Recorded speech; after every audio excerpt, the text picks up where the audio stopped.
माननीय अध्यक्ष जी, बहुत बहुत धन्यवाद मौका देने के लिए। मैं माननीय अध्यक्ष जी ना तो सत्ता पक्ष से हूं ना विपक्ष से हूं, मैं बीच के रास्ते से आया हूं और लोगों की भलाई करना चाहता हूं। मैं आदिवासी इलाके से चुनकर आया हूं और सदन में उपस्थित 230 सदन के सदस्य हैं। हम सबके हाथ में प्रदेश का वर्तमान है और भविष्य है। मैं पश्चिम मध्य प्रदेश से चुनकर आया हूं, रतलाम जिले के सैलान से। मेरे इलाके के अंदर में पास में पड़ता झाबुआ जिला, अलीराजपुर जिला और धार भी पड़ जाता है। वहां से भी अपनी अपनी कॉन्स्टिट्यूएंसी से माननीय सदस्यगण यहाँ मौजूद हैं। आदिवासी इलाके में सदियों से आदिवासी लोगों को कहीं कहीं बेदखल किया जाता है अपनी जमीनों से, और कॉर्पोरेट उद्योगों के निर्माण के लिए जमीनें दी जाती हैं। मैं फिर कह रहा हूं, मैं बीच के रास्ते से निकलना चाहता हूं। माइक देखो उनका क्या गड़बड़ है। मैं बीच के रास्ते से निकलना चाहता हूं ताकि लोगों का भला हो सके। अगर उद्योग बनते हैं तो आदिवासियों की जमीनें जा रही हैं, पहले वहां के लोगों से बात किया जाना चाहिए। उन्हें कहीं न कहीं उनकी परमानेंट आजीविका सेटल करने के लिए पहले उनका समाधान दिया जाना चाहिए। और मेरा सदस्य होने के नाते यहाँ मुझे अवसर मिल रहा है बात रखने का। तो आदिवासी इलाकों में जो बड़े बड़े डैम बनाए जाते हैं, बड़े बड़े तालाब बनाए जाते हैं, मेरे यहाँ पर मत है छोटे डैम बनने चाहिए ताकि लोगों की जो जमीनें हैं वो ज्यादा ना जाए, और छोटे छोटे तालाब बनाए जाए तो उनको गहरा किया जाना चाहिए ताकि आदिवासियों की जमीनें ज्यादा ना डूब क्षेत्र में ज्यादा ना जा सके।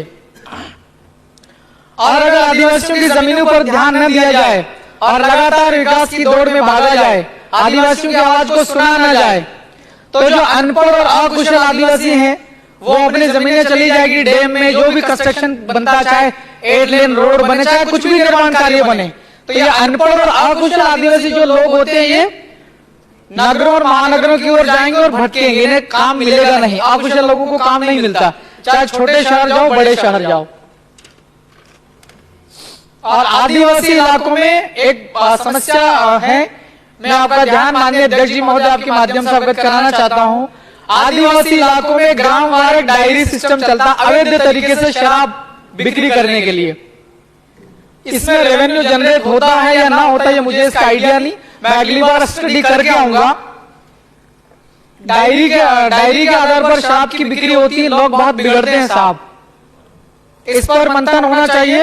ये जो माननीय राज्यपाल महोदय का जो अभिभाषण है इसके ऊपर में संशोधन किया जाना चाहिए। एक लूपहोल है इसमें। और मेरा तो यहाँ पर कहना चाहता हूं मैं कि आदिवासी इलाकों में शराब पूरी तरीके से बंद हो जाना चाहिए। क्या शराब हम लोग बेच करके रेवेन्यू जनरेट कर पाएंगे क्या? दूसरे बहुत सारे तरीके हैं ये जनरेट करने के। व्यापारी लोग व्यापार करेंगे और रेवेन्यू जनरेट होएगा। आदिवासी इलाकों में शराब पिलवा के लोगों की जिंदगियां बर्बाद हो रही हैं रेवेन्यू जनरेट करने की इस बहाने। और ग्रामीण क्षेत्र की जो स्कूल है वहां की हालत बहुत ज्यादा खराब है। मेरी कॉन्स्टिट्यूएंसी सैलाना पड़ती है, वहां भी हालत खराब है। और पूरी पश्चिम मध्य प्रदेश, रतलाम, झाबुआ, अलीराजपुर, धार, बड़वानी, खरगोन, खंडवा, इधर भी हालत खराब है। स्कूल्स के अंदर कक्षाएं ठीक से संचालित नहीं हो रही हैं। टीचर्स है तो बहुत कम है संख्या में, और जो है तो उन्हें भी दूसरे काम दिए जाते हैं शासन की दूसरी कल्याणकारी योजनाओं को लागू करने के लिए। कक्षाएं ठीक से संचालित नहीं होती। पढ़ाई में क्वालिटी एजुकेशन दिया जाना चाहिए। मैं ये ध्यान केंद्रित करना चाह रहा हूं।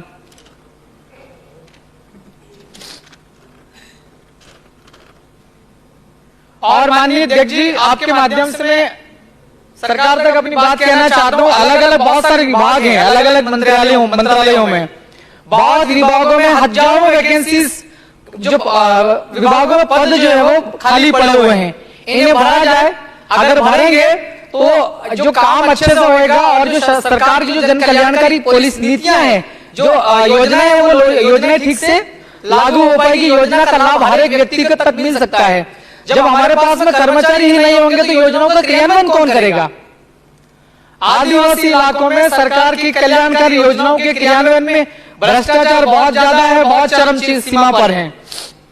पंचायतों में दोनों ही सरकार, जब डबल इंजन की सरकार हम लोग कहते हैं आप और हम सब, तो पंचायतों में विकास कार्य करने का सबसे जो ज्यादा जिम्मेदारी होती है सरपंच, सचिव और रोजगार सहायक, इसके अलावा एक इंजीनियर भी होते हैं। इन पर नियंत्रण रखना बहुत ज्यादा। समाप्त करें। 1 मिनट 2 मिनट और दीजिए अध्यक्ष जी। और आदिवासी इलाकों के अंदर में सार्वजनिक कुओं और तालाबों का ये तो काम करना ही है। चलिए 1 मिनट के अंदर अपना ध्यान केंद्रित करना चाहता हूं साहब। आज से लगभग 22 साल पहले श्रद्धेय अटल बिहारी वाजपेयी साहब भारत के प्रधानमंत्री थे। इस देश में 2 इलाके ऐसे थे जहां पर आदिवासी लोग बहुत ज्यादा परेशान थे, उनकी समस्याओं का समाधान नहीं हो रहा था। सन 2000 में ही मेरे ख्याल से झारखंड और छत्तीसगढ़ 2 अलग राज्य बने थे। तो मैं यहाँ ध्यान आकर्षित करना चाहता हूँ, अभिभाषण में इस बात का जिक्र न हुआ हो, लेकिन मैं कानून का पालन करते हुए हमारे इलाके जो आंदोलनकारी लोग, उन्हें भी हम लोग शिक्षा देंगे। हमें कानून का पालन करना हो, भारत के संविधान को मानना है। बिल प्रदेश राज्य की मांग पिछले कई सालों से हो रही है। मध्य प्रदेश, अपना राजस्थान, गुजरात और महाराष्ट्र, 4 राज्यों का जो भील आदिवासी बहुल वाला इलाका है, हालात बहुत ज्यादा खराब है आर्थिक तौर पर। तो एक अलग राज्य की मांग पूरे 4 राज्यों के लोग कर रहे हैं, मैं अकेला नहीं कर रहा हूं। तो इसको ऊपर थोड़ा चर्चा और मंथन होना चाहिए। 230 माननीय सदस्यों से मेरा अनुरोध है, अपने दिमाग में इसके ऊपर चर्चा होना चाहिए। अलग राज्य बनने से कोई नुकसान नहीं है भारत के राष्ट्र को। 2000 में झारखंड बना तो भारत को राष्ट्र को कोई नुकसान नहीं हुआ। छत्तीसगढ़ बना, अभी हालात बहुत अच्छे हैं, वहां पर विकास हुआ है। अगर अलग से भील प्रदेश राज्य बनता है तो भारत की राष्ट्रीयता को, एकता को कोई नुकसान नहीं है। एक अलग राज्य बनना चाहिए। बात रखने के लिए मौका दिया और सुना, बहुत बहुत शुक्रिया। श्रीमान महेश परमार जी। धन्यवाद माननीय अध्यक्ष महोदय, आपका हृदय से आभार कि आपने मुझे बोलने का अवसर दिया और मैं अपने आप को